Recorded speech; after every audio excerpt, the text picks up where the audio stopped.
내면의 심연, 왜 우리는 우리 자신과 홀로 있는 것을 피하는가? 안녕하세요, 마음의 탐험가 여러분. 오늘은 보편적이지만 우리가 좀처럼 직시하지 않는 두려움, 바로 내면의 공허함에 대한 두려움, 즉 우리 자신과 홀로 있는 것에 대한 두려움에 대해 깊이 파고들어 볼 것입니다. 이 두려움은 우리의 결정, 관계, 심지어 행복에 대한 우리의 인식을 형성하기 때문에 이해하는 것이 중요합니다. 인간 정신의 깊은 곳으로 내려갈 준비를 하세요. 이 여정이 끝나면 이 두려움에 대한 여러분의 이해는 예전과 같지 않을 것입니다. 약속하건대 훨씬 더 명확해질 것입니다. 분명 이런 경험이 있으실 겁니다. 음악을 끄고 TV를 끄는 순간 갑자기 침묵이 불편해지는 그 순간 말이죠. 우리 중 많은 사람들은 아무런 방해 없이 완전한 침묵 속에 있는 것을 견디지 못하고 빠르게 그 공간을 채우려고 합니다. 끊임없이 외부 자극을 추구하는 모습에서도 이를 볼 수 있습니다. 우리의 휴대폰은 손의 연장선이며 모든 여가 시간을 소셜미디어, 동영상 또는 계획으로 채우는 것이 일반적인 것처럼 보이며 아무것도 하지 않는 것을 무슨 수를 써서라도 피합니다. 인류는 태고적부터 사회적인 존재였습니다. 고대에는 고독이 취약성, 위험, 심지어 죽음을 의미했습니다. 우리의 뇌는 고립이 아닌 연결과 소속감을 찾도록 타고났습니다. 그리고 아무것도 하지 않는 것, 즉 단순히 자신과 자신의 생각에 앉아 있는 것은 종종 게으름이나 시간 낭비로 여겨집니다. 왜 우리는 끊임없는 행동에 그렇게 많은 가치를 부여하고 조용한 내성에는 그렇게 적은 가치를 부여할까요? 이것들은 이 두려움의 피상적인 증상, 즉 우리가 매일 보는 징후입니다. 그러나 내면의 공허함에 대한 두려움을 진정으로 이해하려면 이러한 초기 관찰을 훨씬 넘어서야 합니다. 그것들은 빙산의 일각에 불과합니다. 하지만 이러한 사실들의 이유를 이해하려면 표면 아래를 들여다봐야 합니다. 스캐너를 활성화하고 우리를 움직이는 숨겨진 메커니즘을 볼 시간입니다. 첫 번째 메커니즘은 신경과학적입니다. 우리의 뇌는 예측하고 문제를 해결하는 기계입니다. 명확한 외부 자극이나 정의된 과제가 없을 때 뇌는 위협 탐색 모드에 들어가 종종 불안하거나 반복적인 생각으로 그 공허함을 채우려고 하며 처리할 무언가를 찾으려고 합니다. 여기에 보이지 않지만 강력한 규칙이 있습니다. 바로 생산성에 대한 사회적 압력입니다. 어릴 때부터 우리는 바쁘다는 것이 가치 있고 성공적이라는 것을 배웁니다. 고요함, 성찰 또는 단순히 활동이 없는 것은 이러한 가치 체계에서 실패처럼 느껴질 수 있습니다. 중요한 역할을 하는 인지 편향이 있습니다. 바로 확증 편향입니다. 만약 우리가 혼자서 생각하는 것이 위험하거나 지루하거나 기분 나쁘게 만들 것이라고 내면적으로 믿는다면 우리의 마음은 그에 대한 증거를 찾아서 발견하고 모든 불편한 감각을 증폭시키고 회피를 정당화할 것입니다. 인류학적으로 수렵채집 사회에서 농업사회, 그리고 산업사회로의 진화는 시간과의 관계를 변화시켰습니다. 이전에는 자연적인 주기가 휴식과 고요의 순간을 주도했습니다. 이제 기계는 멈추지 않고 우리는 수동적이고 사색적인 시간의 가치를 잊었습니다. 끊임없는 방해는 기본적인 인간의 필요, 즉 정서적 불편함을 회피하는 것을 해결합니다.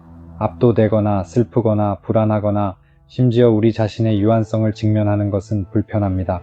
소셜미디어 소음, 할 일들은 우리가 처리하고 싶지 않고 고요함 속에서 나타나는 감정들에 대한 방패입니다. 마지막으로 내면의 공허함에 대한 두려움은 우리를 깊은 것과 마주하게 합니다. 바로 우리 자신의 자아의 변화무쌍한 본성입니다. 혼자 있을 때 외부 쇼는 꺼지고 우리는 우리의 내면 이야기, 두려움, 욕망, 그리고 모순과 함께 남게 됩니다. 이것이 우리가 두려워하는 진정한 공허함입니다.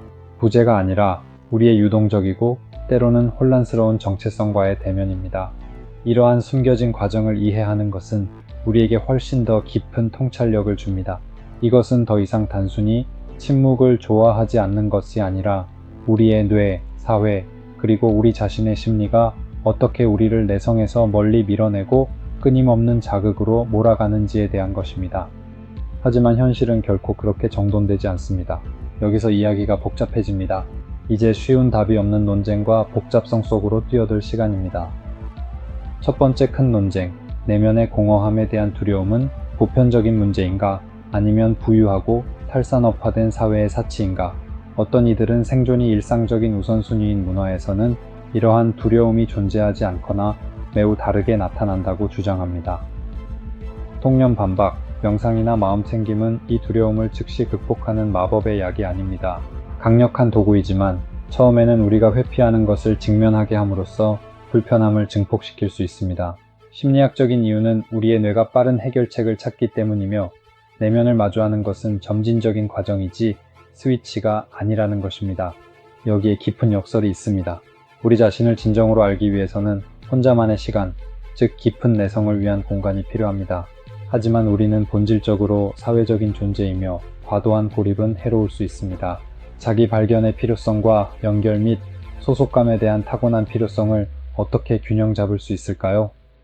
중요한 지점, 방해 및 엔터테인먼트 산업, 기업이 우리의 고독 혐오증을 이용해 제품과 플랫폼을 설계하여 우리를 끊임없이 연결하고 즐겁게 유지함으로써 자신들의 이익을 위해 내면의 공허함에 대한 두려움을 영속화하는 것이 윤리적인가? 역사적으로 고독은 매우 다르게 여겨져 왔습니다. 고대에는 사상가와 신비주의자들이 깨달음이나 창조를 위해 자발적인 고독을 추구했습니다. 오늘날 누군가가 너무 많은 고독을 추구하면 종종 우울하거나 고립되었거나 사회적으로 부적응자로 낙인 찍힙니다. 이러한 인식의 진화는 그 자체로 논쟁거리입니다. 이 두려움은 우리를 근본적인 실존적 질문과 마주하게 합니다. 나를 정의하는 관찰자나 외부 과제가 없다면 나의 존재는 무슨 가치가 있는가? 내면의 공허함은 목적과 의미의 부재라는 심연일 수 있으며 의식이 깨어난 이래로 인류가 직면해온 미해결 문제입니다. 보시다시피 내면의 공허함에 대한 두려움은 단일한 개념이 아닙니다. 그것은 논쟁, 문화적, 역사적, 철학적 긴장으로 가득 차 있으며 쉽고 명확한 답변보다는 더 어려운 질문들을 우리에게 던집니다. 이제 호기심 많은 사람들과 진정한 전문가를 구분하는 세부 사항들을 살펴볼 시간입니다. 가장 깊은 탐험가들만이 아는 틈새 지식에 대비합시다. 미하이 칙센트미하이, 몰입 이론의 창시자가 만든 자기목적적 성격이라는 개념은 외부 보상 없이 본질적으로 즐거운 활동에서 만족감과 의미를 찾을 수 있는 개인을 설명합니다. 이는 그들이 고독과 내성을 즐길 수 있도록 해주는데 이는 대중문화에서는 찾아볼 수 없는 것입니다. 뇌의 기본 모드 네트워크 DMN은 매우 흥미롭습니다. 여러분의 뇌에 화면 보호기가 있다고 상상해 보세요. 우리가 외부 작업에 집중하지 않거나 자극을 받지 않을 때 DMN이 활성화됩니다. 그곳에서 반추, 자기참조, 그리고 계획이 주로 일어납니다. 그것은 마음의 기본 모드이며 어떤 이들에게는 보고 싶지 않은 빈 화면이므로 주의를 산만하게 할 필요가 있는 것입니다. 17세기 철학자이자 수학자인 블레즈 파스칼은 자신의 저서 팡세에서 이미 오락 다이버티스먼에 대해 다루었습니다. 그는 인류가 자신의 비참함, 죽음, 그리고 존재의 공허함에 직면하는 것을 피하기 위해 끊임없이 오락을 찾는다고 주장했습니다. 그의 중요성은 계속 커지고 있는 성견지명 있는 인물입니다. 덜 알려졌지만 강력한 이론은 공포관리 이론, TMT입니다. 이 이론은 끊임없는 주의 분산 추구와 공허함에 대한 두려움을 포함한 우리 행동의 상당 부분이 우리 자신의 죽음에 대한 잠재의식에서 비롯된다고 제안합니다. 이것은 실존적 기반에서 모든 것을 설명하는 어둡지만 통찰력 있는 렌즈입니다. 신경과학 연구실에서 나온 반직관적인 사실입니다. 시각, 청각, 촉각 등 거의 모든 외부 자극이 제거되는 감각 박탈 실험에서 많은 피험자들이 불편함을 느낄 뿐만 아니라 그들의 뇌가 환각을 생성하기 시작합니다. 마치 마음이 완전한 공허함을 받아들이기를 거부하고 그것을 채우기 위해 자신만의 현실을 만들어내는 것과 같습니다. 마지막으로 심리학자이자 홀로코스트 생존자인 빅터 프랭클의 실존적 공허 개념입니다.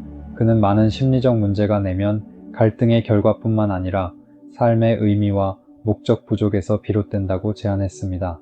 이것은 고독에 대한 두려움, 주의 분산에 대한 갈망, 그리고 현대 신경증 사이의 결정적인 연결고리이며 우리가 다루었던 많은 아이디어를 하나로 엮어줍니다. 보이지 않는 연결고리, 잊혀진 이론, 그리고 기저의 신경 메커니즘을 아는 이 정도의 세부 사항은 내면의 공허함에 대한 두려움이 왜 그렇게 깊고 복잡한지에 대해 훨씬 더 풍부하고 진정한 이해를 제공합니다. 그렇다면 우리가 아는 것 너머에는 무엇이 있을까요? 지식이 상상력과 가장 대담한 질문들과 섞이는 최후의 개척지로 들어가 봅시다. 미래의 신경기술 발전이나 고급 가상현실이 너무나 몰입적인 경험을 만들어내어 자신을 마주할 필요가 완전히 사라지게 하거나 심지어 정신적 공허함을 견디고 즐기는 우리의 능력을 변형시킬 수 있을까요?